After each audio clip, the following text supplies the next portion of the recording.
Simama hapo.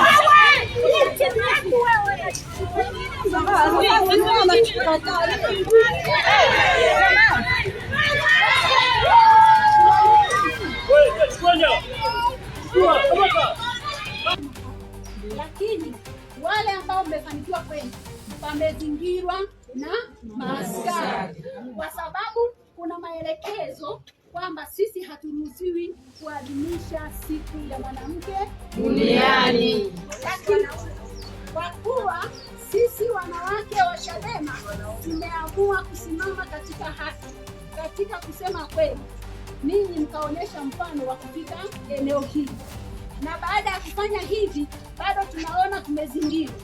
Hakuna uhuru wa kufanya au wa kusimama katika jamii kama mwanamke wa Kitanzania. Ni kwa masikitiko makubwa, siku ya leo ilipaswa iwe ni siku ya kusherehekea mafanikio ya mwanamke katika taifa na kujadili changamoto tulizokutana nazo na kukubaliana tuendeje mbele, na hii ipo kimataifa.